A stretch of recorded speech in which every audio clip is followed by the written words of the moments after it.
మనము కలిసి దేవుని వాక్యాన్ని ధ్యానం చేద్దాం. పరిశుద్ధ బైబిల్ గ్రంథములో నుండి యోహాను సువార్త 4వ అధ్యాయం 10వ వచనాన్ని ఈనాటి మన ధ్యాన భాగంగా చదువుదాం. అందుకు యేసు, నీవు దేవుని వరమును నాకు దాహమున కిమ్మని నిన్ను అడుగుచున్నవాడెవడో అదియు నీవు ఎరుగి ఉంటే నీవు ఆయనను అడుగుదువు, ఆయన నీకు జీవజలం ఇచ్చినని ఆమెతో చెప్పాను. దేవుడి మాటలు మనకు దీవెనగా చేయునుగాక. ఆమేన్. ప్రార్థన చేద్దాము. దయచేసి తల వంచి కళ్ళు మూసుకొని, ప్రభువా మాతో మాట్లాడండి, నీ మాటల చేత మాకు ప్రోత్సాహాన్ని, ధైర్యాన్ని, దిద్దుబాటును, సిద్ధపాటును అనుగ్రహించండి అని మనం ప్రార్థన చేసుకుని ప్రభువుకు అప్పగించుకుందాం. మహాపరిశుద్ధుడైన తండ్రి, నీకు వందనాలు, స్తోత్రాలు చెల్లిస్తున్నాము. సకల పరిశుద్ధులతో పాటు సార్వత్రిక సంఘంలో భాగమై మేము కూడా నిన్ను సేవించడానికి, స్తుతించడానికి ఇచ్చిన అవకాశం కోసం వందనాలు. ఈ ఆరాధన సమయాన్ని బట్టి నిన్ను మహిమపరుస్తున్నాం. మీరు సమకూర్చిన బిడ్డలను బట్టి నీకు వందనాలు చెల్లిస్తున్నాను. మా ఆరాధన మీరు అంగీకరించినందుకు స్తుతిస్తున్నాను. నీ మాటల చేత మమ్మల్ని దర్శించమని, నీ వాక్కును ధ్యానిస్తూ ఉండగా మా బ్రతుకుల్లో ఆ తేజోతనాన్ని, వెలుగును, ప్రకాశమైనటువంటి ప్రవర్తనను అనుగ్రహించమని యేసు నామమున ప్రార్థిస్తున్నాను తండ్రి. ఆమేన్, ఆమేన్, ఆమేన్. ప్రియులైన మీ అందరకు యేసయ్య పేట మరోసారి నా హృదయపూర్వక శుభాలు, వందనాలు తెలియజేస్తున్నాను. బాగున్నారు అందరూ? మనం చదువుకున్న వాక్యంలో యేసుక్రీస్తు ప్రభువారు సుఖారు అనేటువంటి ఊరి దగ్గర ఓ మధ్యాహ్నపు వేళ ప్రయాణం చేస్తూ అలసిపోయి ఆ ఊరి గవిని దగ్గర ఉన్న బావి దగ్గర కూర్చున్నారని లేఖనంలో మనం చాలాసార్లు గుర్తు చేసుకుంటాం. శిష్యులను ఆహారం కొనడానికి ఊళ్ళోను పంపించారు. ఆయన ఆ నూతి దగ్గర ఉండగా నీళ్లు తోడుకోవడానికి వచ్చిన ఒక స్త్రీతో ఆయన మాట్లాడుతున్నారు. అమ్మా, త్రాగడానికి నాకు కొంచెం నీళ్ళు అని అడిగారు. ఆవిడ ప్రభు యొక్క ఆకారాన్ని, వస్త్రధారాన్ని చూసి, మేము సమరయులము, నువ్వు యూదుడవు, యూదులు సమరయుల చేతి నీళ్లు త్రాగరు కదా, నువ్వెందుకు నన్ను దాహానికి అడుగుతున్నావు అని ప్రభువును ప్రశ్నించినట్లుగా లేఖనంలో చూస్తాం. ఆ దినాలలో యూదులు దేవుని యొక్క ధర్మశాస్త్రాన్ని గలవారు, మందిరం గలవారు, యాజక వ్యవస్థ గలవారు, నిష్ఠాగరిష్ఠులుగా నియమ నిబంధనల్లో బ్రతికేవారుగా కనిపిస్తారు. సమరయులు అనగానే సంకర జనాంగం. షోమ్రోను దేశానికి అషూరు దేశపు రాజు ఇశ్రాయేలు దేశాన్ని గెలిచినప్పుడు అక్కడి నుంచి కొంతమంది ప్రజలను తీసుకొచ్చి షోమ్రోను దేశంలో నివసింపజేశాడు. అషూరు దేశం నుంచి వచ్చిన ప్రజలు ఇశ్రాయేలు దేశంలో, షోమ్రోను దేశంలో నివాసం చేస్తూ ఇక్కడ పద్ధతులను, అక్కడ పద్ధతులను కలిపి వారు మిశ్రమ జనాంగంగా తయారయ్యారు. మిశ్రమ జాతి వివాహాలు చేసుకున్నారు. అందుకని యూదులు ఈ సమరయులను అంటరాని వాళ్ళగా చూస్తారు. వాళ్ళతో సహవాసం చేయరు, వాళ్ళ దగ్గర భోజనం చేయరు, వాళ్ళ చేతి నీళ్లు త్రాగరు.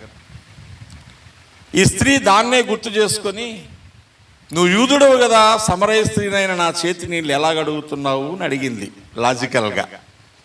అప్పుడు ప్రభువు మాట్లాడిన మాట ఏంటంటే మనం ఆశ్చర్యపడేటువంటి సంగతి. అందుకు యేసు, నీవు దేవుని వరమును నాకు దాహమునకిమ్మని నేను అడుగుచున్నవాడెవడు అదియు ఎరిగి ఉంటే నీవు ఆయన్ని అడుగుదు, ఆయన నీకు జీవజలం ఇచ్చును.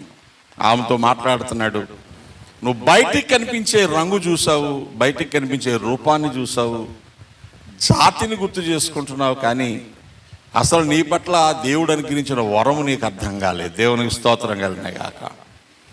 నేను నీళ్ళు అడిగేది యూదుడు అనుకుంటున్నావు, నీళ్ళు అడిగేది నీకంటే గొప్పవారిగా ఎంచబడి ఒక జాతిలోని వాడిని అనుకుంటున్నావు, కానీ అసలు నేను ఎవరో నీకు అర్థమైతే నువ్వే నన్ను అడుగుతావు. దేవునికి స్తోత్రం కలిగిన గాక. హల్లెలూయా. ప్రియులారా, ఆ తర్వాత ఆమె ప్రభువుని అర్థం చేసుకుంది, ప్రభుతో మాట్లాడింది, తన తప్పు తెలుసుకుంది, ప్రభు యొక్క మాటల చేత ప్రభావితమైంది, జీవితాన్ని మార్చుకుంది, ఊర్లోకి వెళ్ళింది, ఊర్లో వాళ్ళందరికీ సాక్ష్యం చెప్పింది. ఇది సమరయ స్త్రీని కూర్చున్న వృత్తాంతం. ఈరోజు దానిని నేను ప్రస్తావించాలనుకోవట్లేదు. మనం ఆరాధన చేస్తున్న వారెవరో, ప్రార్థన చేస్తున్న వారెవరో, ఎవరిని మనం దేవునిగా తండ్రిగా స్వీకరించామో ఆయన్ని గూర్చి పూర్తిగా మనం ఎరిగి ఉంటే మన ప్రవర్తన అందుకు అనుగుణంగా మారిపోద్ది. దేవునికి స్తోత్రం కలిగిన గాక. యేసును జస్ట్ దేవుడు అనుకున్నాం అనుకోండి, దేవుడు అవసరం ఎప్పుడు వస్తుంది మనకి? కష్టం వచ్చినప్పుడు, భయం వేసినప్పుడు, ఇబ్బంది వచ్చినప్పుడు దేవుడు అవసరం వస్తుంది. అది తీరిపోయిన తర్వాత పెద్దగా దేవుని అవసరం ఏమి ఉండదు. దేవుడు అని మాత్రమే అనుకుంటే భక్తి మనలో కొంచెం ఎక్కువైనప్పుడు గుర్తొస్తూ ఉంటాడు. ఖాళీగా ఉన్నప్పుడు, అవకాశం ఉన్నప్పుడు ప్రార్థనకి వెళ్దాం, మందిరానికి వెళ్దాం. ఖాళీ లేదనుకోండి, దేవుడు తర్వాత నెలలో అనిపిస్తూ ఉంటుంది. యద్భావం తద్భవతి అని ఒకరి పట్ల నీకున్నటువంటి అభిప్రాయమే వారితో నీ స్నేహాన్ని కట్టేదిగా ఉంటుంది. దేవునికి స్తోత్రం కలిగిన గాక. ఈ ఆరాధన సమయంలో మనం ఆరాధన చేస్తున్న యేసును గూర్చి సంవత్సరాలు గడుస్తున్న కొలది ఒక మంచి అవగాహనలోనికి మనం వెళ్ళాలి. దైవలేఖనంలో ప్రభు ఈమెతో నేను దేవుని వరము అని చెప్పుకున్నాడు. దేవునికి స్తోత్రం కలిగిన గాక. ఏంటా వరం? మానవులందరూ పాపములో బంధించబడి ఉన్నారు. పాపం వల్ల వచ్చు జీతము మరణం. ప్రతి మానవుడు మరణము అనేటువంటి అనుభవం ద్వారా రెండవ మరణం అనేటువంటి నిత్య నరకానికి వెళ్ళిపోవాలి. తప్పించుకునే దారే లేదు. అయితే దేవుడు మనుషుల పాప విమోచన క్రయధనముగా, పాపాన్ని విడుదల చేసేవాడిగా, క్షమాపణ ఇచ్చేవాడిగా యేసు అనేటువంటి తన రూపాన్ని లోకానికి పంపించాడు. దేవునికి స్తోత్రంగానే గాక. యేసు అను రూపంలో తానే ఈ లోకానికి వచ్చాడు. యేసుక్రీస్తు మానవ జాతికి పాపక్షమాపణ కొరకు అనుగ్రహించబడిన గొప్ప వరం. హల్లెలూయా. మనం చదువుకున్న 86వ కీర్తనలో చదువుతాం, నీవు క్షమించుటకు సిద్ధమైన మనస్సు గలవాడు. దేవునికి స్తోత్రం. క్షమాపణ అనే మాటకు అసలు సిసలైన అర్థం యేసు ప్రభు. యేసు లేకపోతే ఈ లోకంలో మానవ పాపానికి విమోచనే లేదు. పాప విమోచన కోసం రకరకాల మార్గాలను మత గ్రంథాలు చెబుతున్నా, ప్రజలు వెంబడిస్తున్నా, పాపము నుంచి విడిపించబడినటువంటి గుణలక్షణాలలో ఉన్నవాళ్ళు యేసును వెంబడించే వాళ్ళ దగ్గర మాత్రమే కనిపిస్తారు. చెప్పుకుంటే మనకు అతిశయోక్తిలాగా గొప్పలా కనిపిస్తుంది. కానీ ఎన్ని భక్తి మార్గాల్లో ఉన్నవారైనా అరిషడ్వర్గాలనేటువంటి మానవ జీవితాన్ని ప్రభావితం చేసే 6 దుర్గుణాలను పూర్తిగా జయించినట్లు ఎక్కడా కనబడదు. అవేంటి? కామము, క్రోధము, మోహము, లోభము, మదము, మాత్సర్యం అనేటువంటి 6 దుర్గుణాలు నిజముగా యేసును వెంబడించే వాళ్ళలో కనబడవు. దేవునికి స్తోత్రం. దీని ఋషితత్వం అంటారు. ఎంతో సాధన చేస్తే తప్ప మనుషులకు వేరే, లోకానికి వేరే, సంసార బంధాలకు వేరే, నాకు ఇంకేం అక్కర్లేదు, ఆ తగుమాత్రపు వస్త్రం, తగుమాత్రపు తిండి, ఆ దేవునితో బంధం ఉంటే చాలనుకునే ఏ కొద్ది మందిలోనో చూసే గుణం ఈరోజు సామాన్యంగా యేసును వెంబడించే వాళ్ళు అందరిలోనూ కనిపిస్తుంది. దేవునికి స్తోత్రం. మనుషుల్లో ఉంటూ, సమాజంలో ఉంటూ కూడా ఈ ఋషితత్వము, ఈ అరిషడ్వర్గాలు, 6 రకాల శత్రువులు జయించిన మానవ స్వభావ సిద్ధమైన మనస్సును గెలిచిన అనుభవం నిజంగా దేవుని బిడ్డల్లో ఉంది. ఇది దేవుని వరం. దేవునికి స్తోత్రం. నేనేమై ఉన్నానో నీ దయ వలనేనయ్యా. అలా అనుకుంటూ ఆలోచించండి. ఒకప్పుడు మనకంటే ప్రక్క వాళ్ళు ఎవరైనా బాగుంటే ఓర్చుకోలేని గుణం మనం, అవునా? ఈర్ష్య. మరి ఈరోజు మనం ఎలాగున్నా పర్లా ప్రక్కోళ్ళు బాగుంటే మంచిదే అనే గుణానికి రావడానికి కారణం అది నీ శక్తి కాదు, నీ భక్తి కాదు, కేవలం దేవుడు నీకు అనుగ్రహించిన గొప్ప వరం, యేసులో నీకు వచ్చిన గొప్ప లక్షణం. ఈ గుణం యేసు రక్తము ద్వారా నీకు సంక్రమించింది. దేవునికి స్తోత్రం కలిగిన గాక. హల్లెలూయా. ఎవరైనా నచ్చంది, కిట్టంది చేస్తే సర్రమని నెత్తి మీదకి వచ్చే కోపం మనకి ఈరోజు ఓర్చుకునే గుణం వచ్చింది. దేవునికి స్తోత్రం కలిగిన గాక. పోనీలే, తొందరపడి మాట్లాడారు వాళ్ళు, అర్థం చేసుకుంటే అలా మాట్లాడరు కదా అని ఆ సంయమయాన్ని పాటించగలిగేటువంటి ఓపిక నీకు ఎక్కడి నుంచి వచ్చింది? నీ గుణం కాదు, అది యేసు రక్త ప్రభావం. ఇది దేవుని వరం. దేవునికి స్తోత్రం కలిగిన గాక. అర్థమవుతుంది? ఇలా చెప్పుకుంటూ పోతే మనుషుల్లో ఉండే సహజ సిద్ధమైన బలహీనతలన్నీ ఎంతో కొంత, కొన్నిసార్లు ఎక్కువ మోతాదులో మన దగ్గర అవి పాజిటివ్గా కనిపిస్తున్నాయి. ఇది మనకు అర్థమైంది. ఇది నా గుణం కాదు, నా లక్షణం కాదు, యేసు ద్వారా నాకు దొరికిన మహాభాగ్యం. అందుకు దేవుని నమ్ముకున్నాను నేను. నిన్ను నీళ్ళు అడుగుతున్నవాడు ఎవడో నీకు తెలుసా?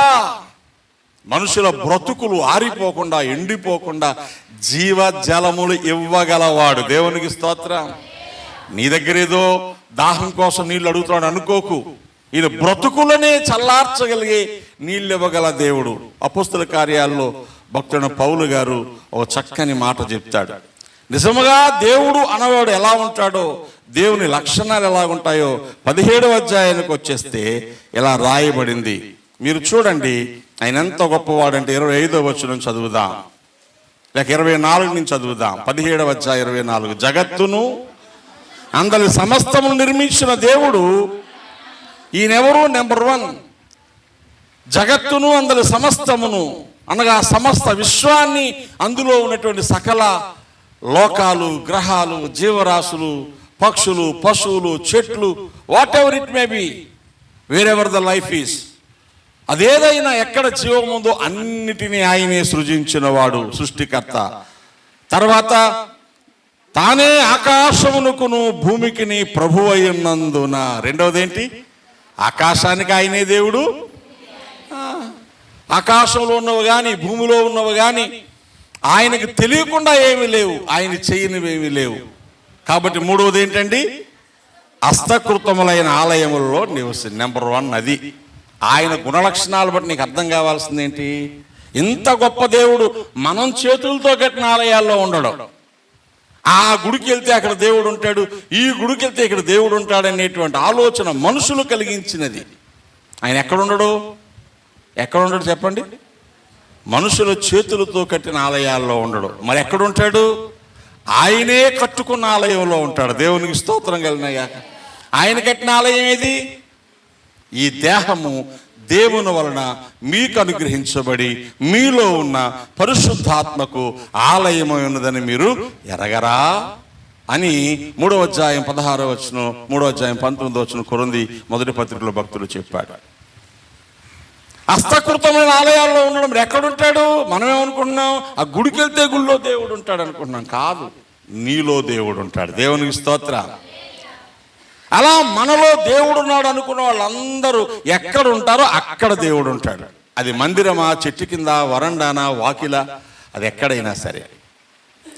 మనమందరము కూర్చొని చక్కగా కొద్ది నిమిషాలు, కొద్ది గంటలు స్నేహము చేయడానికి, దేవుని ఆరాధించడానికి ఒక మందిరాన్ని కట్టుకుంటామే తప్ప మందిరాల్లో దేవుడు ఉంటాడు అనేటువంటి ఆలోచన అది తప్పు. మనం లేకుండా దేవుడు మందిరానికి రాడు. మరి ఎందుకంటే మందిరానికి అంత పవిత్రత అంటే, మరి దేవుణ్ణి ఆరాధించే స్థలం కాబట్టి మురుగ్గా పెట్టేయకూడదని కొంచెం పవిత్రంగా పరిశుద్ధంగా చూసుకుంటాం. దైవజనుడు నిలబడి వాక్యం ప్రకటించే స్థలము కనుక ఆ స్థలాన్ని పరిశుద్ధంగా చూసుకుంటాం. భక్తులు కూర్చొని ఆరాధించే స్థలము కనుక ఆ స్థలాన్ని పరిశుద్ధంగా చూసుకుంటాం. మనం నివసించే ఇల్లే జాగ్రత్తగా ఉంచుకుంటే మరి దేవుడు వచ్చి ఉంటాడన్న చోట జాగ్రత్తగా ఉంచొద్దా? అంతే తప్ప అక్కడ దేవుడు ఉంటాడని కాదు. అమ్మో దేవుడు అక్కడ ఉంటాడు, పీక నొక్కేస్తాడు, పీకలై నొక్కేడాయని. హస్తకృతముల ఆలయాలలో నివసించాడు. తర్వాత ఆయన అందరికీ జీవమును ఊపిరిని సమస్తమును దయచేయవాడు గనుక. దేవునికి స్తోత్రం. అందరికి ఏమిస్తాడు? ఆయన జీవం ఇస్తాడు, ఊపిరిస్తాడు, అన్నీ ఇస్తాడు. కాబట్టి ఏం రాయబడింది? తనకు ఏదైనా కొదువై ఉన్నట్టు మనుషుల చేతుల్లో సేవించబడేవాడు కాదు. దేవునికి స్తోత్రం. అన్నీ ఇచ్చేవాడు. జాగ్రత్త వినండి, ఏమి ఇచ్చేవాడు? అన్నీ ఇచ్చేవాడు, అన్నీ ఇచ్చేవాడు. నాకేదో తక్కువైంది, అది ఇవ్వండి, ఇది ఇవ్వండి అని అడగడం. ఎందుకంటే ఆయన అన్నీ ఇస్తున్నాడు కాబట్టి. మనం ఇవ్వకపోతే దేవుడికి ఎవరిస్తారండి, మనం చేయకపోతే దేవుడికి ఎవరు చేస్తారండి అనే ఆలోచన తప్పు. మరి ఎందుకండి దేవుడు కానుకలు ఇవ్వడం అంటే, నేను ఎలాగైతే దేవుని గురించి తెలుసుకోవడానికి ఎవరో ఇచ్చిన కానుకలు వాడుకొని ఇంకెవరో సువార్త ప్రకటించారు కనుక నేనిచ్చే కానుక వలన ఈ సువార్త మరొకడు ప్రకటించడానికి పని చేస్తాదని తప్ప. దేవునికి స్తోత్రం. నువ్వు ఇవ్వకపోతే దేవుడికి ఏమి లేదని కానీ, నువ్విస్తేనే దేవుడు నీకు ఇస్తాడనే ఆలోచన కానీ తప్పు. ఇవ్వకపోతే దేవుడు ఇవ్వడా? ఇస్తాడు. కానీ ఇచ్చిన వాళ్ళు ఇంకా ఎక్కువ దీవించబడతారు, అంతే తేడా. విస్తారముగా విత్తనాలు వేస్తే మీరు చెప్పండి, విస్తారంగా ఫలిస్తుంది. ఈ మధ్యలో ఒక కొత్త వరిని కనుగొన్నారంట, మీరు కూడా తెలుసుకొని వాడితే మంచిదేమో. ఓసారి ఊడిస్తే 3 సార్లు కోయొచ్చంట. ఎన్నిసార్లు? ఓసారి ఊడిస్తే ఈ సంవత్సరం కోసేస్తాం కదా, నెక్స్ట్ మళ్ళీ ఊడ్చక్కర్లా, నీరెట్టేస్తే మళ్ళా చేను వచ్చేస్తుంది. మళ్ళా కోసేసాక మరలా నీరెడితే మళ్ళా చేను వచ్చేస్తుంది. అప్పుడు పూర్తిగా తీసి దున్నేయాలి. ఇలా చూస్తే కొందరు నష్టం, కొందరు లాభం. ఎవరికి నష్టం? దుక్కులు దున్నే వాళ్ళకి, ఊడుపులు ఊడ్చే వాళ్ళకి, ఆకుతిదలు వెళ్ళే వారికి లాసు. ఎవరికి లాభం? వ్యవసాయం చేసేవాడికి లాభం. మంచిదే, కూలోళ్ళు దొరకలేదని టెన్షన్ పోద్ది. కోసుకోవడానికి ఉంటే చాలు. కొత్త కనిపెట్టారు దాన్ని, ఈ మధ్యలో డెవలప్ చేస్తున్నారు కూడా. దేవుని స్తోత్రం కలిగిన గాక. హల్లెలూయా. ఎందుకు చెప్పానన్నమాట? ఎక్కువ విత్తనాలు వేస్తే ఎక్కువ పంట. దేవుని కోసం ఎక్కువ ఆసక్తితో బ్రతికితే ఎక్కువ దైవ స్వభావం అలవాటు అవుతుంది. అంతే తప్ప నీకు ఇవ్వకపోతే ఏమివ్వడు, ఇస్తేనే ఇస్తాడు. మళ్ళీ కొంతమంది ధైర్యం వచ్చేది, అమ్మ ఇవ్వకపోయినా ఇస్తాడంట, ఇక మనం ఇవ్వక్కర్లేదు. అది కాదు ప్రశ్న. నువ్వు దేవుని ప్రేమిస్తున్నావు అనడానికి రుజువు నువ్వు ఇవ్వటమే. దేవునికి స్తోత్రం. నీ సమయాన్ని ఇవ్వాలి, నీ బలాన్ని ఇవ్వాలి, నీ జ్ఞానాన్ని ఇవ్వాలి, నీ ధనాన్ని ఇవ్వాలి. ఇంకొంచెం నీకు బాగా భక్తి దిగితే నీ పిల్లలు కూడా ఇవ్వాలి. దేవునికి స్తోత్రం కలిగినాయి కాక. ఎవరిని ఇవ్వాలా మీరు చెప్పండి? చాలా చోట్ల తొలుచూలు పుట్టిన బిడ్డను మందిరానికి ఇచ్చేస్తారు. మీకు తెలుసో తెలియదో? దానికి చాలా దమ్ము కావాలి. ఆడపిల్లైనా మగపిల్లైనా తీసుకొచ్చి, అయ్యా నా బిడ్డను సేవకి ఇచ్చేస్తున్నానని సేవకులకు అప్పగించేసిన వాళ్ళు ఉన్నారు. సేవకుడే వాళ్ళు పెంచి పెద్ద చేసి తన పిల్లల్లా చూసుకొని వాళ్ళ సేవ కోసం సిద్ధపరిచి పంపించిన స్థలాలు ఉన్నాయి ఆంధ్రప్రదేశ్లో కూడా చాలా చోట్ల. ఇక నార్త్ ఇండియన్ స్టేట్స్ అయితే 7 సిస్టర్స్ అని పిలుస్తారు. మిజోరాం, నాగాలాండ్ ఇలాంటి కొన్ని రాష్ట్రాలు ఉన్నాయి. ఎక్కువ క్రైస్తవ ప్రజలు ఉంటారు. వాళ్ళైతే ఇంట్లో నుంచో పాస్టర్ గారు ఉంటాడు. ప్రతి ఇంటికి తొలుచూలు బిడ్డని బాగా చదివించి సేవకు పంపించి తర్ఫీదు చేయించి సేవ చేయమని పంపిస్తారు. మన పిల్లల్ని ఒరే బాబా గుళ్ళో కొంచెం అదేనా ఉన్నాయి తొడవంటరా, కొంచెం లైట్లు వేయండి కూడా పంపం. ముందు వెళ్ళిపోతే పాస్టర్ గారు పనులు అని చెప్పేస్తారు. ఆఖరిని ఇల్లు అందరిలాగే ఇల్లు అని మన పిల్లలు వెనక్కి లాగుతూ ఉంటాం. అంటే మీకోసం చెప్పట్లా, జనరల్గా మైండ్ సెట్ చెప్తున్నాను నేను. దేవునికి స్తోత్రం కలిగిన గాక. దేవునికి సమయం ఇచ్చేవారు కావాలి. అలాగని దేవుడు నాకు లేదు, నువ్వు చేయకపోతే సహాయం ఎక్కడి నుంచి వస్తుంది? ఎస్తేరుతో ఏం చెప్పాడు మొర్దెకై? ఈ సమయం బట్టే రాజ్యానికి వచ్చావేమో, నీవు సహాయం చేయకపోతే యూదులకు సహాయం మరో ప్రక్క నుంచి వస్తుంది. కానీ నువ్వును నీ తండ్రి ఇంటి వారు ఏమవుతారు? నష్టపోతారు, శాపగ్రస్తులు అవుతారు, నశించిపోతారు. నేను చేయకపోతే ఎవడో చేయడు అనుకోకూడదు. మనం చేయకపోయినా దేవుడికి సేవ చేసేవాళ్ళు ఉన్నారు.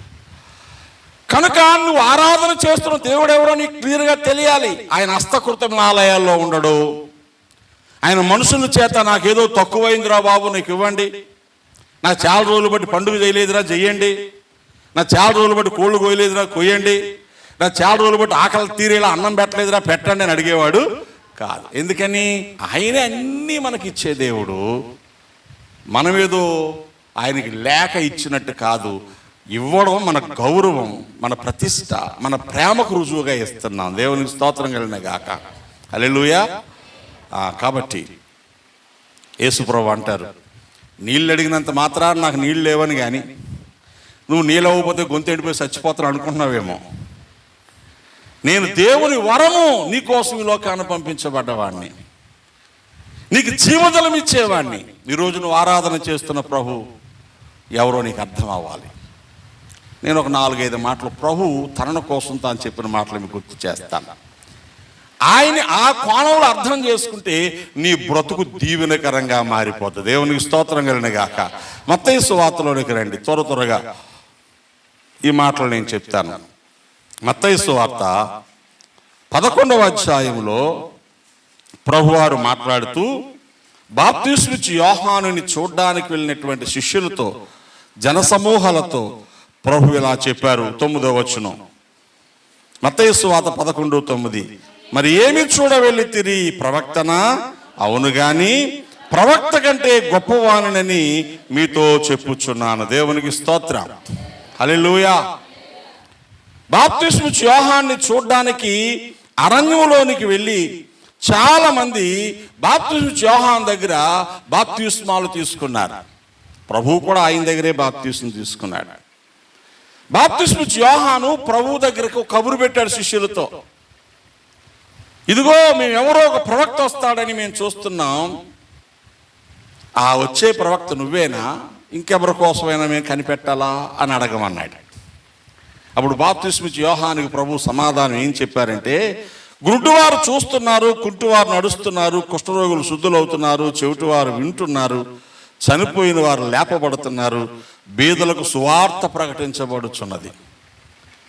మీరు కనిపెట్టి ఆ ప్రవక్త వచ్చినప్పుడు ఇవన్నీ జరుగుతాయని రాయబడింది. మరి జరుగుతున్నాయి కదా, ఇంకెందుకు డౌట్ నీకు? నా విషయమై అభ్యంతరపడిన వాడు ధన్యుడని చెబుతూ జనాలందరినీ యోహాను గొప్పోడు, యోహాను గొప్పోడు, యోహాను గొప్పోడు అని ప్రవక్తగా చూసి వెళ్తున్నారే, మీకు మాట చెప్తున్నాను, నేను ప్రవక్త కంటే గొప్పవాడను. దేవునికి స్తోత్ర. ఈ మాట మనం ఎలా తీసుకోవాలి? మనం ఆరాధన చేస్తున్న ప్రభువు is greater than the prophet. ప్రవక్త కంటే గొప్పవాడు. హల్లెలూయా. ప్రవక్త అంటే ఎవరు? ప్రవచనము చెప్పువాడు. అంటే అర్థం ఏంటి? జరగబోయేదాన్ని ముందుగా చెప్పేవాడిని ప్రవక్త అంటారు. త్రోవ చూపించేవాడు, తప్పొప్పులు చెప్పేవాడు, దిద్దుబాటు చేసేవాడు ప్రవక్త. అయితే ప్రవక్తలలో కూడా బలహీనతలు ఉన్నాయి. మీకు తెలుసా? ప్రవక్తల్లో కూడా ఏమున్నాయండి? బైబిల్ గ్రంథంలో ప్రవక్తలుగా అబ్రహాము మొదలుకొని, హానోకు మొదలుకొని ఎవరినైనా తీసుకోండి, ప్రతి ప్రవక్తలోనూ ఏదో ఒక బలహీనత ఉంటుంది. మనుషులం కదా. పాస్టర్ గారు అనగానే చాలామందికి ఉన్నతమైన గౌరవం ఉంటుంది. దైవజనుడు అంటే ఇక ఆయన సూపర్ మ్యాన్ అనుకుంటారు చాలామంది. మీకు అర్థమవుతుందా? దైవజనుడు కూడా మనిషే, అవునా కాదా? మీకు జలుబు వస్తే పాస్టర్ గారికి కూడా వస్తుంది. పాస్టర్ గారు మీకు జలుబు వస్తుందా అని అడగకూడదు. పాస్టర్ గారికి ముక్కు లేదా? ఉంది కదా. ముక్కు ఉన్నోడికి ఎవరికైనా జలుబు వస్తుంది కదా. అయ్యో పాస్టర్ గారికి జ్వరం వచ్చిందంట, రాదా? పాస్టర్ గారికి జ్వరం వస్తుంది, పాస్టర్ గారికి ఆకలేస్తుంది. చాలా సంవత్సరాల క్రితం పిఠాపురంలో సువార్త ప్రకటిస్తున్నాం మేము, ఒక 25 years బ్యాక్. అక్కడ పాస్టర్ గారు ప్రభుదాస్ గారని ఉదయకాలం మేము అందరూ ఫ్రెష్ అప్ అయ్యాక హోటల్ చేయడానికి టిఫిన్ తీసుకెళ్ళాడు. టిఫిన్ చేయడానికి హోటల్ తీసుకెళ్ళాడు. ఓకే, హోటల్లో కూర్చుని అక్కడ ఒక అబ్బాయి వచ్చాడు. వచ్చి, పాస్టర్ గారు మీరు కూడా హోటల్లో టిఫిన్ చేస్తారా అని అడిగాడు. అంటే ఆడి ఫీలింగ్ ఏంటి? పాస్టర్ గారు తినరు అనుకుంటున్నాడో, పాస్టర్ గారు హోటల్కి వెళ్ళకూడదు అనుకుంటున్నాడో. అంటే కొంతమంది పాస్టర్ గారు అంటే ఎలాంటి ఫీలింగ్ ఉంటుంది? అందుకని ఎవరికి బాగలేకపోయినా పాస్టర్ గారు రావాలనుకుంటారు, కానీ పాస్టర్ గారికి బాగోదేమో అన్న ఆలోచనే ప్రజలకు రాదు. వచ్చినా మనం ఎందుకు వెళ్ళాలి? ఆయన బాగోలేకపోతే ఆయన బాగు చేసేసుకుంటాడు. కాదు కదా, ఒకరినొకరు పరామర్శించుకోవాలి. ప్రభు అన్నాడు, ప్రవక్తలందరూ గొప్పోళ్లే, గొప్ప గొప్ప కార్యాలు చేశారు, కానీ ప్రవక్తలకు కూడా బలహీనతలు ఉంటాయి. మరి నేను ప్రవక్త కంటే గొప్పవాడను. దేవునికి స్తోత్రం. నాలో పాపమున్నదని మీలో ఎవడు స్థాపించగలడు? Who can prove that I am having sin? ఎవడు నిరూపిస్తాడు నాలో పాపం ఉందని? ఇప్పుడు ఆయన ఎవరు చెప్పండి? పాపము లేనివాడిగా ఉన్నాడు. దేవునికి స్తోత్రం కలిగిన గాక. నువ్వు ఆరాధించే యేసు భవిష్యత్తు ఎరిగినవాడు, నీ బ్రతుకు ఎరిగినవాడు. నీ బలహీనతలన్నీ ఆయనకు తెలుసు, కానీ ఆయనలో బలహీనత లేదు. దేవునికి స్తోత్రం కలిగిన గాక. హెబ్రీ పత్రికలో రాయబడిన మాట మీకు నేను జ్ఞాపకం చేస్తాను. అద్భుతమైన శ్రేష్టమైన మాట యేసుక్రీస్తు ప్రభువును గూర్చి. ఆయన మనకంటే ఎందుకు గొప్పవాడో, ప్రవక్త కంటే ఎందుకు గొప్పవాడో అపోస్తలుడైన పౌలు గారు చెప్పిన మాట మీకు నేను జ్ఞాపకము చేస్తాను. ఆయనలో పాపము లేదు. 4వ అధ్యాయము 15వ వచనం. మన ప్రధాన యాజకుడు మన బలహీనతల యందు మనతో సహానుభవం లేనివాడు కాడు, గాని సమస్త విషయములలో మనవలే శోధింపబడినను ఆయన, అండర్లైన్ చేసుకోండి, మనలాగే శోధించబడ్డాడు. మనకున్న బలహీనతలన్నీ ఆయనకున్నాయి, మనకున్న కష్టాలన్నీ ఆయనకున్నాయి, కానీ ఆయనలో ఏమి లేదు? పాపము లేదు. దేవునికి స్తోత్రం కలిగిన గాక. పాపము లేని పరిశుద్ధుడు. ప్రవక్తలందరూ ఏదో ఒక బలహీనత ఉన్న వాళ్ళే. ప్రవక్తగా నువ్వు ఎంచుకున్న యేసు బలహీనత లేనివాడు. దేవునికి స్తోత్రం. హల్లెలూయా. మన బలహీనతలన్నీ ఆయనకి తెలుసు. ఇంట్లో పెద్దోడు ఆయన. ఇంట్లో ఎలా పుట్టాడు? ఆయన తర్వాత తమ్ముళ్ళు ఉన్నారు, చెల్లెళ్ళు ఉన్నారు. చిన్న ఇల్లు, అందరూ ఇంట్లో పడుకుంటే అరుగు మీద పడుకునేవాడేమో ఒకవేళ. ఎలా ఉంటుందో మీరు చూడండి. ఇంట్లో బొవ్వ తక్కువ ఉంటే ముందు ఎవరో పెడతారు? చిన్నపిల్లలు పెడతారు. చిన్నోళ్ళు పొట్ట నిండా పెట్టి పెద్దోళ్ళు వచ్చేస్తే 2 ముద్దలు తగ్గిపోతాయి. నాన్న సాయంకాలం ఎక్కువ పెడతానే ఇప్పటికి తినే అంటదమ్మా. ఎన్ని సాయంకాలాలు అవుతాయి అలాగా? మీకు తెలుసా? ఇంట్లో పెద్దోడుగా పుడితే ఎలా ఉంటుందో? ఇంట్లో పెద్దోడుగా పుట్టినప్పుడు అమ్మ నాన్నలు కొంచెం బలహీనలుగా ఉంటే బరువు బాధ్యతలను ఎవరు మోయాలి? పెద్దోడే మోయాలి. ఇంట్లో పెద్దోడుగా పుట్టి చూడండి, తెలుస్తుంది మీకు. యేసుప్రభు వారికి ఇంట్లో ముందు పెద్దోడుగా పుట్టాడు ఆయన. ఈ బాధలన్నీ తెలుసు. అప్పుడప్పుడు పెద్దోడుగా పుట్టిన వాళ్ళు అనుకుంటాం, అనవసరంగా ఇంట్లో పెద్దోళ్ళుగా పుట్టాను రా బాబా, చిన్నోడుగా పుడితే గొడవ లేకపోను. కానీ ఎప్పుడు అలా అనుకోలేదు. దేవునికి స్తోత్రం కలిగిన గాక. హల్లెలూయా. అర్థమవుతుందా? పెద్దోళ్ళుగా పుట్టిన వాళ్ళు ఇంట్లో సరిగ్గా అన్నం దొరకకపోతే సంపాదించే గడి వచ్చినప్పుడు వీళ్ళు దారిలో ఇంటికి వెళ్తే ఎలాగో దొరకట్లేదని ఆ డబ్బుల్లో కొంచెం ముందు బయట తినేసి వస్తూ ఉంటారు. జనరల్గా అక్కడక్కడ అలా జరుగుతూ ఉంటుంది. కానీ ఈయన అలా చేయడు. ఇలా చెప్పుకుంటూ పోతే ఎన్ని కష్టాలు మనకున్నాయో అన్నీ ఆయనకున్నా ఆయన ఎప్పుడూ తప్పు చేయలేదు. దేవునికి స్తోత్రం. పాపము లేని వాడిగా ఉండెను. అందుకే ఆయన అంటాడు, నేను ప్రవక్త కంటే గొప్పవాడు.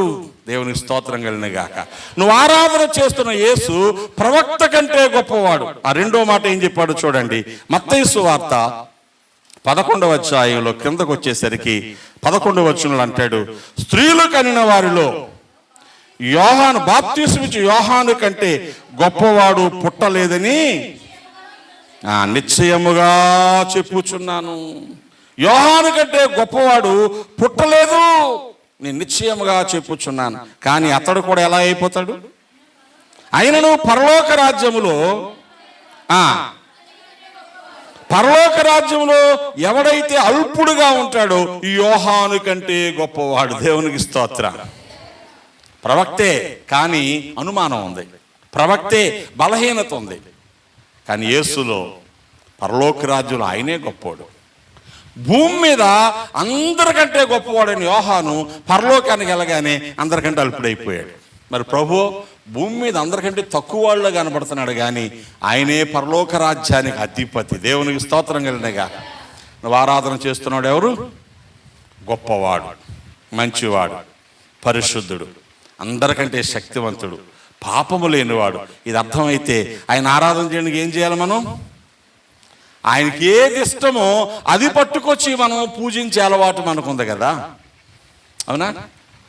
మనం చేస్తున్న భక్తిలో ఆరాధిస్తున్న భగవంతునికి ఏమి ఇష్టమో భక్తులు అవి పట్టుకెళ్ళి కదా పూజ చేస్తారు. అలా ఉండి కదా పూజ చేస్తారు. నేను ఇంతకంటే వివరంగా చెప్పక్కర్లా. లోకంలో ఎన్ని రకాల భక్తి విధానాలు చూస్తున్నారో అన్ని రకాల భక్తి విధానాలలో కూడా మీరు గమనిస్తే అక్కడుండే దేవుడని చెప్పబడే వ్యక్తికి ఏమి ఇష్టమో భక్తులు దాన్ని పట్టుకెళ్తారు, అలాగే ఉంటారు. దేవునికి స్తోత్రం కలిగిన గాక. జైన మతం అని ఒకటి ఉంది. వర్ధమాన మహావీరుడు అనేటువంటి ఒక గొప్ప రాజు ఆ మతాన్ని స్థాపించాడు. అందులో 2 రకాలు, శ్వేతాంబర జైనులు, దిగంబర జైనులు. శ్వేతాంబర జైనులు అంటే తెల్ల బట్టలే కట్టుకుంటారు. ఎందుకని? రంగులకు ఆకర్షించబడకండి, రుచులకు ఆకర్షించబడకండి, ప్రాణులకు హింస చేయకండి అని తెల్ల బట్టలే కట్టుకుంటా చాలా సాధు జీవితాన్ని జీవిస్తారు. ఇక దిగంబర జైనులు అంటే బట్టలకు కూడా ప్రతి చేనులో నుంచి వచ్చిన ప్రతినే కదా బట్టలు చేసుకోవాలా. మొక్కలకు కూడా జీవం ఉంది కదా, దాన్ని చంపకూడదని చెప్పి వాళ్ళు ఏం చేస్తారు? బట్టలు కూడా కట్టుకోరు. అప్పుడప్పుడు వాళ్ళు యాత్ర చేస్తున్నప్పుడు మీరు రోడ్ల మీద చూసే ఉంటారు, ఒంటి మీద నూలు పోగు లేకుండా ఆ మగాళ్ళందరూ నడుస్తూ ఉంటే పోలీస్ ప్రొటెక్షన్, ఎక్కడైనా జనాలు వాళ్ళని మీరు దాడి చేస్తారేమోనని. దిగంబర జైనులు నీళ్లు తాగినా పాపమే అనుకుంటారు. నీళ్లు తాగినప్పుడు కూడా దేవునికి క్షమాపణ అడిగి తాగుతారు. నీటిలో జీవరాశులు ఉన్నాయి, మేము తాగేస్తున్నాం, ఆ హింస మాకు ఉండకూడదు అని. గాలి పీల్చినప్పుడు కూడా గాలిలో జీవరాశులు ఎక్కడ పీల్చేస్తారు? ముక్కు గుడ్డగట్టుకుంటారు, గుడ్డగట్టుకొని పీలుస్తారు. అంత నిష్టెందుకురా అంటే వాళ్ళు నమ్మిన సిద్ధాంతం అది. మరి నిన్ను సృష్టించి రక్షించి సన్నిధికి రానిచ్చిన దేవుడు నువ్వేం తెమ్మని కోరుకుంటున్నాడు? బట్టలు కట్టుకొని రమ్మంటున్నాడా? బట్టలు లేకుండా రమ్మంటున్నాడా? ముక్కు గుడ్డ కట్టుకోమంటున్నాడా? మూతు గుడ్డ కట్టుకోమంటున్నాడా? ఏమన్నాడు? మిమ్మల్ని పిలిచిన వాడు పరిశుద్ధుడు గనుక మీరును ఎక్కడుండాలా? సమస్త ప్రవర్తన యందు పరిశుద్ధులై ఉండాలి. దేవునికి స్తోత్రం. అదొక్కటే కదా అడిగాడు నిన్ను. ప్రవక్త కంటే గొప్పవాడు ఆయన. గొప్ప ఇంకో 2 మాటలు మనం చూద్దాం. చూడండి, ఇదే మత్తయి సువార్త 12వ అధ్యాయము 6వ వచనం. దేవాలయము కంటే గొప్పవాడు ఎక్కడున్నాడని మీతో చెప్పుచున్నాను. దేవునికి స్తోత్రం, హల్లెలూయా. ఒకానొక కాలంలో దేవాలయం గొప్పదిగా ఎంచేవారు. దేవాలయంలోకి అందరూ వెళ్ళకూడదు. దేవాలయంలో 3 భాగాలు ఉంటాయి. కాంపౌండ్ వాళ్ళ లోపల ఉండేది ఆవరణం, అక్కడికి అందరూ వెళ్ళొచ్చు. మీరు కూర్చునే స్థలం పరిశుద్ధ స్థలం. ఇక్కడ యాజకులు మాత్రమే రావాలి, విశ్వాసులు రాకూడదు, భక్తులు రాకూడదు. నేను నిలబడ్డ స్థలం అతి పరిశుద్ధ స్థలం. ఇక్కడ ప్రధాన యాజకుడు అక్కడే, యాజకుల్లో కూడా గొప్పవాడు, పెద్దోడు. ఏడాదికి ఒక్కసారే రావాలి, రోజు రాకూడదు. అక్కడికి వస్తే అతను నిలబడకూడదు, అటు ఇటు నడుస్తూ అక్కడ దేవునికి ఆరాధన చేయాలి. నడుస్తున్నప్పుడు అతను బ్రతికే ఉన్నాడని చెప్పడానికి వేసుకున్న అంగీల అంచున బంగారు గంటలు ఉండేవి, చిరు గంటలు. నడుస్తూ ఉంటే గంటల శబ్దం వినబడతా ఉంటుంది. గంటల శబ్దం ఆగిపోయిందంటే అతడేదో తప్పు చేసి లోపలికి వచ్చాడు కనుక దేవుడు అతను ప్రాణం తీసేసుకున్నాడని అర్థం చేసుకొని ఇక్కడ అడ్డతెర ఒకటి ఉంటుంది, దాని బయటకి నడుము కట్టుకుని తాడు ఉంటుంది, ఆ తాడు పట్టుకుని బయటికి లాగేస్తారు. అంత గొప్పది దేవాలయం ఒకప్పుడు. ఇప్పుడు అంటాడు, అంత గొప్పదైన దేవాలయము కంటే గొప్పవాడిని నేను. దేవుని స్తోత్రం కలిగినగాక, హల్లెలూయా. ఆ దేవాలయంలో ప్రతి విశ్రాంతి దినాన ఇశ్రాయేలు 12 గోత్రాల వారికి 12 రొట్టెలు గుర్తుగా పట్టుకొచ్చి పెడతారు. కేజీ పిండి ఉంటుంది ఒక్కో రొట్టెలో. 12 గోత్రాలకు 12 రొట్టెలు పట్టుకొచ్చి ఆ బల్ల మీద 2 దొంతర్లుగా 6 చొప్పున పెట్టి దాని మీద సాంబ్రాన్ని వేసి వారం అంతా అక్కడ ఉంచుతారు. మరలా వారం ఆ రొట్టెలు తీసేసేటప్పుడు ఆ రొట్టెలు ఎవడు పడతాడు తినకూడదు. అక్కడ సేవ చేసే యాజకులు మందిరంలోనే తినాలి, బయటికి పట్టుకెళ్ళకూడదు. అది ఎవడైనా అన్యుడు తింటే వాడు ప్రాణం పోద్ది. అంత గొప్పగా ఉండే దేవాలయం. ఆ రోజుల్లో ప్రజలకు భయభక్తులు నేర్పడానికి అంత గొప్పగా దేవాలయం చూపించిన యేసయ్య ఇప్పుడు అంటాడు, మీరే నా దేవాలయం. దేవునికి స్తోత్రం కలిగినగాక. మరి ఆ దేవాలయం అంత గొప్పగా ఉంటే మరి ఈ దేవాలయం ఎంత బాగా ఉండాలా మీరు అర్థం చేసుకోండి. ఆయన దేవాలయమైన నువ్వు ఇష్టానుసారం అలంకరణలు చేసుకోకూడదు, ఇష్టానుసారంగా తిండిపోతనానికి వెళ్ళకూడదు, ఇష్టానుసారంగా మత్తుకు అలవాటు పడి త్రాగకూడదు, దురలవాట్ల జోలికి వెళ్ళకూడదు, ఉండకున్న స్థలాల్లో ఉండకూడదు. ఇది నియమం. ఎందుకంటే నువ్వు దేవాలయం కంటే గొప్పవైన వ్యక్తితో సహవాసం చేస్తున్నావు. ఆయన అంటాడు, నేనే మీలో ఉంటాను గనుక మీరే నా దేవాలయం. దేవునికి స్తోత్రం. మీరు దేవాలయం మీకంటే గొప్పవాడను, ఆ దేవాలయం కంటే గొప్పవాడను. నేనుంటేనే మీరు దేవాలయం. దేవుని స్తోత్రం కలిగినగాక. ఇప్పుడు యేసు నాలో ఉన్నాడు కాబట్టి నేను దేవాలయం. నాకంటే ఆయనే గొప్పవాడు. నేను వెళ్తే ఆయన దేవాలయం కాదు, ఆయన ఉంటేనే నేను దేవాలయం. దేవుడు లేని దేవాలయం దెయ్యాల కొంప, అవునా? దేవుడున్న పాడైన ఇల్లు కూడా దేవాలయమే. దేవుని స్తోత్రం కలిగినగాక, హల్లెలూయా. మీకు అర్థమవుతోందా? ప్రభువు అన్నాడు దేవాలయం కంటే గొప్పవాడు. అంటే ఏం చేయాలి? ప్రభువా నాకంటే గొప్పవాడు, నా బ్రతుకు కంటే గొప్పవాడు, నా సమర్పణ కంటే గొప్పవాడు, నా ప్రార్థన కంటే గొప్పవాడు, నా జీవితం కంటే గొప్పవాడు. ఏ రీతిగా నీకు నేను రుణం చెల్లించగలను? ఏమిస్తే రుణం తీరిపోద్ది నీకు? ఏమిస్తే ఆలోచన రానంతసేపు నువ్వేమిచ్చినా గొప్పగానే ఉంటుంది. అర్థమవుతుందా? బీరకాయ ఇచ్చినా గొప్పే, బెండకాయ ఇచ్చినా గొప్పే. నేను కాబట్టి దేవుడికి బెండకాయలు ఇచ్చాను. అదే ఆయన నాకంటే గొప్పవాడు అనుకో, ఆస్తి మొత్తం ఇచ్చేసినా కూడా నేనే పాటన్నయ్యా. దావీదు ఏమన్నాడు? ఇలా నీకు ఇవ్వగలిగే సామర్థ్యము మాకు ఉండడానికి మేము ఏ పార్టీ వాళ్ళం? నీవే మాకు ఇచ్చినటువంటి నీ సొంత సంపాదనలోంచి కొంత నీకు ఇస్తున్నాం. దేవునికి స్తోత్రం కలిగినగాక, హల్లెలూయా. చిన్నపిల్లలు చూడండి, మనం ఇచ్చిన బిస్కెట్ ప్యాకెట్టే మరలా మనం అడిగితే ఆడేం చేస్తాడు? ఆ బిస్కెట్లో నుంచి ఒక చిన్న పిసర అప్పటికాడు ముక్కులో మూతులో నానిపోయింది. ఆ చేతికి ఇలా ఇచ్చి ఆడి ఫీలింగ్ చూడాలి, నేను కాబట్టి ఇచ్చేసాను అనుకుంటా ఉంటాడు. ఆడికి ఆ బిస్కెట్ ప్యాకెట్ ఎవరు ఇచ్చారు? అంతకంటే గొప్ప జీవితాన్ని ఎవరు ఇవ్వగలరు? వాడిచ్చిన దాన్ని గొప్పగా ఫీల్ అయ్యేవాడు. ఇంకా చిన్నోడాడు, తెలియలేదు. దేవునికి స్తోత్రం చెప్పండి. ప్రవక్త కంటే గొప్పవాడు, తర్వాత దేవాలయము కంటే గొప్పవాడు. చూడండి, మత్తయి సువార్త 12వ అధ్యాయంలో ప్రభువు చెప్పిన మరో మాట 41వ వచనంలో ఉంది. నినవే వారు యోనా ప్రకటన విని మారు మనసు పొందిరి గనుక విమర్శ సమయమున నీనెవే వారు ఈ తరం వారిలో నిలబడి వారి మీద నేరస్థాపన చేతురు. ఇదిగో యోనా కంటే గొప్పవాడు ఇక్కడ ఉన్నాడు. దేవునికి స్తోత్రం. హల్లెలూయా. యోనా ఎవరు? ఓ ప్రవక్త.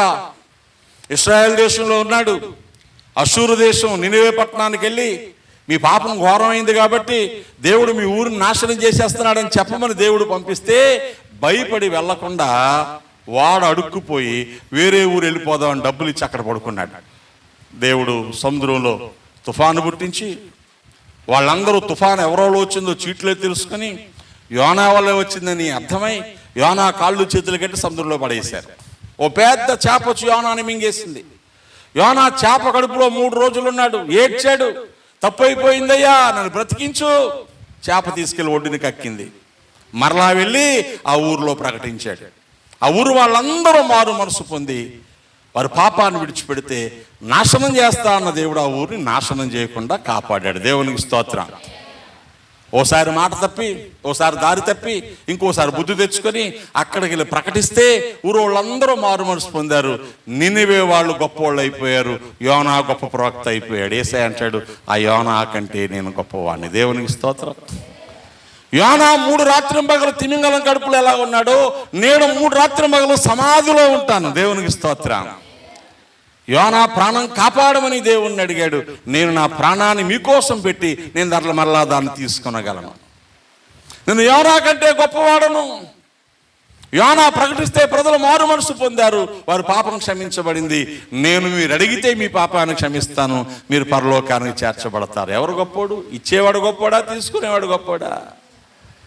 యోనా ఇవ్వమని అడిగేవాడు, నేను ఇచ్చేవాడిని. నేను యోనా కంటే గొప్పవాడిని. యోనా ప్రాణం పోతుందేమో అని కేకలేస్తున్నాడు. నేను నా మట్టుకు నా ప్రాణాన్ని మీకోసం దానంగా ఇచ్చేసిన వాడిని. నేను యోనా కంటే గొప్పవాడిని. ఒక ఊరు మారు మనసు పొందడానికి యోనా ప్రకటించడానికి వెళ్ళినోడు నేను సర్వలోకము మారు మనసు పొందినట్లు దానికి క్షమాపణ ఇవ్వడానికి వచ్చినవాడిని. దేవునికి స్తోత్రం కలిగిన గాక. యేసయ్య ఎవరికంటే గొప్పడు? యోనా కంటే గొప్పవాడు. హల్లెలూయా. నువ్వు ఆరాధన చేస్తున్న దేవుడు యోనా కంటే గొప్పవాడు. సమాధిని గెలిచినవాడు, మరణాన్ని గెలిచినవాడు, మారు మనసు ఇవ్వగలవాడు, జీవితాన్ని మార్చగలవాడు. ఎవరు అనుకుంటున్నావు నువ్వు ఆరాధించే దేవుడు? నువ్వు ఆరాధించే దేవుడు ఎవరు? దేవుని స్తోత్రం కలిగిన గాక. హల్లెలూయా. నీకు అర్థం అవ్వాలి ఆరాధించే దేవుడు ఎవరో నీకు అర్థం. క్రిస్మస్ సీజన్ వచ్చేస్తుంది కదా. ఒక పేద భక్తుడు దేవుని సన్నిధిలో చాలా రోజులు ప్రార్థన చేసి అడిగాడు, ప్రభువా ఈ క్రిస్మస్ సీజన్లోనైనా హృదయపూర్వకంగా నీకు సేవ చేసుకునే భాగ్యం నాకు ఈయనైనా, నేను సేవించే అవకాశం నాకు ఈయనైనా, నువ్వు మా ఇంటికి రానాయనా, మా ఇంట్లో ఒక్క పూటైనా ఆతిథ్యం తీసుకోనాయనా అని అడిగితే చెప్పాడట, నాయన నేను ఖచ్చితంగా మీ ఇంటికి వస్తాను, ఖచ్చితంగా నీతో స్నేహం చేస్తాను, ఖచ్చితంగా నీతో సహవాసం చేస్తాను. ఎప్పుడు వస్తావు అంటే క్రిస్మస్ 25వ తారీఖు కదా, 24వ తారీఖునే వచ్చేస్తాను అన్నాడంటే యేసయ్య. ఎంత సంతోషపడిపోయాడో. ఎవరికి దొరకడం మహాభాగ్యం నాకు దొరికింది, ప్రభు మా ఇంటికి వస్తానని అనుకొని సంతోషపడిపోయి ప్రభుకి ఏం పెట్టాలా, ఏమి ఇవ్వాలనుకొని ప్లాన్ చేసుకొని పిండి వంటలు చేసుకొని కొత్త బట్టలు కొనుక్కొని ఇల్లంతా శుభ్రంగా చేసుకొని 24వ తారీఖు పొద్దుటి నుంచి చూస్తున్నాడు. 6 అయిపోయింది, 9 అయిపోయింది, 12 అయిపోయింది, 3 అయిపోయింది, ఎవడు రాలేదు. ఎదురు చూస్తున్నాడు. సాయంకాలం 5 గంటలకి ఒక ముసలోడు కర్ర చేత పట్టుకొని వణుక్కుంటూ వచ్చాడు. ఇంటి ముందు నిలబడాడు. బాబు ఆకలేస్తుంది, ఏమన్నా పెడతావా అని అనుకున్నాడు. అయ్యో నేను ప్రభు కోసం సిద్ధం చేశానయ్యా, ప్రభు వచ్చి తినేసి వెళ్ళిపోతే మిగిలిన నీకే పెట్టేది. అయితే పోయిందిలే, ఆయన ఎలాగా రాలేదు, వచ్చినా రాకపోయినా ముందు నీ ఆకలి తీరుస్తాను ముసలి ఇంట్లో తీసుకెళ్ళి చక్కగా కడుపు నిండా భోజనం పెట్టి ఆయనకు కొత్త దుప్పటి కప్పి పంపించాడు. 1 గంట పోయిన తర్వాత 2 చిన్నపిల్లలు చంకనేసుకొని చిరిగిపోయిన బట్టలతో ఒక అమ్మాయి అయ్యా ఆకలేస్తుంది ఏమన్నా పెడతారా అని వచ్చింది. చూశాడమ్మా, అయ్యో చిన్నపిల్లల తల్లి, చలిలో ఉన్నావా, తిండి లేదా, లోపలికి రాని తీసుకొచ్చి ఆమెకి ఆ పిల్లలకి చక్కగా అన్నం పెట్టి ఆ పిల్లకి బట్టలు ఇచ్చి ఆవిడకి ఒక చీర ఇచ్చి వెళ్ళి తల్లి చలిలో తిరక్కమ్మా అని పంపించాడు.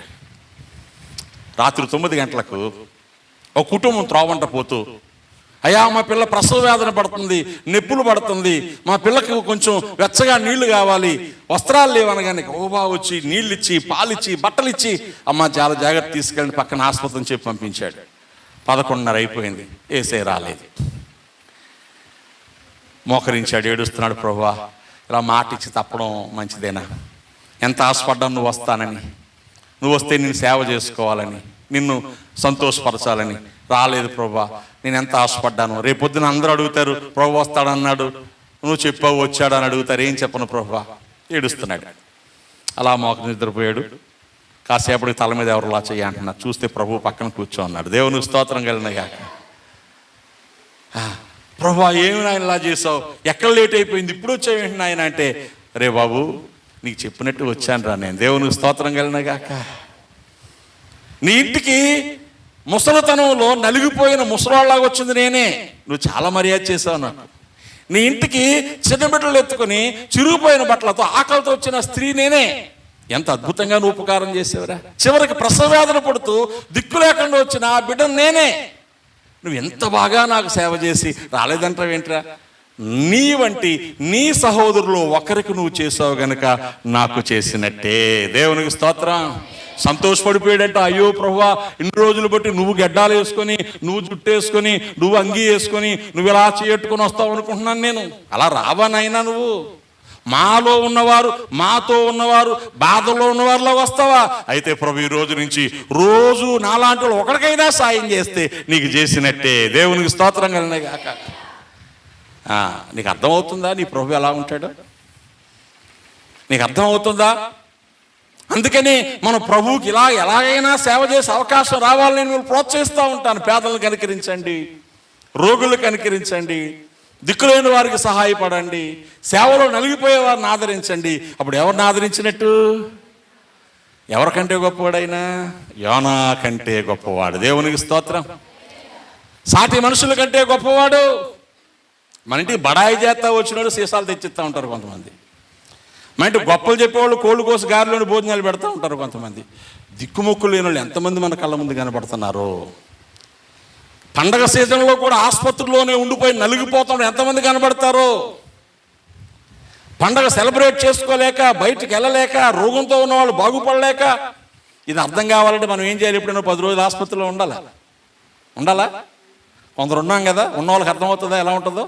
ఆసుపత్రిలో బిడ్డలు పెట్టుకొని, ఆసుపత్రిలో బంధువులు పెట్టుకొని, ఆసుపత్రిలో ఉండి దిక్కుముక్కు అయిపోయినట్టు ఇల్లు వదిలేసి, ఊరు వదిలేసి నలిగిపోతున్నప్పుడు అది ఎంత కష్టంగా ఉంటుందో. అలాంటి వాళ్ళు ఒక్కరికైనా చిన్నపాటి సాయపడితే నువ్వు యోనా కంటే గొప్పవాడైన దేవుని ఆరాధన చేస్తున్నట్టే. దేవునికి స్తోత్రం కలిగినగాక. హల్లెలూయా. 4వ మాట చెప్తాను చూడండి. ప్రభువు మాట్లాడుతున్నాడు 42వ వచనంలో. విమర్శ సమయంలో దక్షిణ దేశపు రాణి ఈ తరము వారిలో నిలవబడి వారి మీద నేరస్థాపన చేయును. ఆమె సొలొమోను జ్ఞానమునుటకు భూమి అంతమునుండి వచ్చును. ఇదిగో సొలొమోను కంటే గొప్పవాడు ఇక్కడ ఉన్నాడు. దేవునికి స్తోత్రం. సొలొమోను మందిరాన్ని కడితే, సొలొమోను రాజ్యంలో ఘనతను కూర్చి విని, మందిరాన్ని కూర్చి విని చుట్టుపక్కల దేశాలందరూ వచ్చేవాళ్ళు కానుకలు పట్టుకొచ్చేవారు. అలా శాపదేశం నుంచి రాణి వచ్చిందా కావిడ. ఆ రాణి వచ్చి సొలొమోను ముందు కూర్చొని సొలొమోనుతో మాట్లాడి, సొలొమోను ఘనత, కుర్చీ, భోజన బలలు, అక్కడ సేవకులు బట్టలన్నీ చూసి అంది, రాజా సొలొమోనా, నీకోసం చాలా గొప్పగా చెప్పారు జనాలు, భలే సూపర్గా చెప్పారు అనుకున్నాను. కానీ ఇక్కడికి వచ్చి చూస్తే నీకున్న దానిలో సగమైనా నాకు చెప్పలేదు. నువ్వు ఎంత గొప్పవాడు అంది. ఆయన అంటాడు, ఆ సొలొమోను కంటే నేను గొప్పవాడిని. దేవునికి స్తోత్రం కలిగినగా. సొలొమోను జ్ఞానం గలవాడే, సొలొమోనుకి జ్ఞానం ఇచ్చినోను నేను. హల్లెలూయా. సొలొమోను డబ్బున్నవాడే, సొలొమోనుకు డబ్బు ఇచ్చినోను నేను. సొలొమోను రాజే, సొలొమోనుకి సింహాసనం ఇచ్చినోను నేను. సొలొమోను ఆశీర్వదించిన వాడని నేను. ఈరోజు మనకి ఎవరు గొప్పవాళ్ళగా కనబడుతున్నారు చెప్పండి? డబ్బున్నోళ్ళు గొప్పవాళ్ళగా కనబడుతున్నారు. ఆ డబ్బు ఇచ్చినాడు ఎవడు? జ్ఞానం ఉన్నోళ్ళు గొప్పవాళ్ళగా కనబడుతున్నారు. వాళ్ళకి జ్ఞానం ఇచ్చినాడు ఎవరు? బలం ఉన్నోళ్ళు గొప్పవాళ్ళగా కనబడుతున్నారు. వాళ్ళు బలం ఇచ్చినాడు ఎవరు?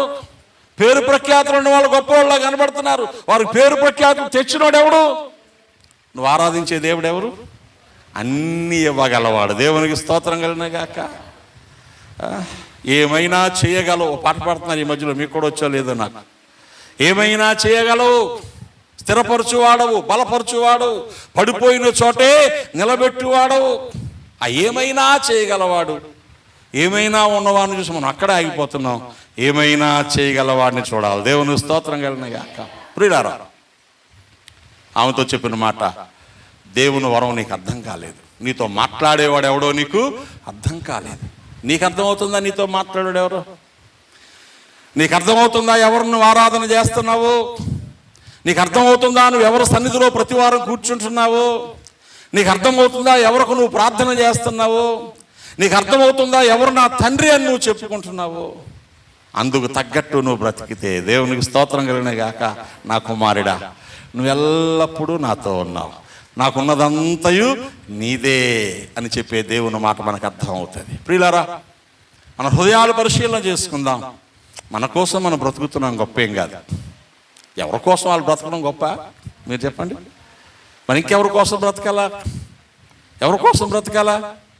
ప్రక్క వాళ్ళ కోసం, బలహీనుల కోసం, దేవుని కోసం. దేవునికి స్తోత్రం కలిగిన గాక. హల్లెలూయా. నన్ను ప్రేమించి, నన్ను దీవించి, నన్ను సంరక్షించే దేవుడు ఎవరో నాకు తెలిస్తే ఆ దేవునిలాగా ఉండడానికి నేను ప్రయత్నం చేయాలి. హల్లెలూయా. ఏమండి, నేను ఆరాధన చేస్తున్న దేవుడు నాకు అర్థమయ్యాడు. ఆయన ప్రేమ చూపేవాడు, ఆయన కనికరం చూపేవాడు, ఆయన సహాయం చేసేవాడు, ఆయన కన్నీళ్లు తుడిచేవాడు. మరి నేనేం చేయాలి? నేను సహాయం చేయాలి, నేను కనికరం చూపాలి, నేను కన్నీళ్లు తుడవాలి, నేను ధైర్యపరచాలి. అప్పుడేమవుద్ది? నేను దేవునితో ఉన్నానన్న సంగతి నాకు అర్థమవుద్ది, దేవుని వరం నాకు అర్థమవుతుంది. తండ్రి ఎలా అంటాడో కొడుకు అలాంటోడే, రాజు ఎలా అంటాడో ప్రజలు అలాంటోళ్ళే, చెట్టు ఏదో కాయ అలాంటిదే. మరి మనం ఎలా ఉన్నాం? మీరు చెప్పాలి. అలా ఉండకపోతే ఆయన మనకు అర్థమైనట్టా కాదా? అర్థం కానట్టే.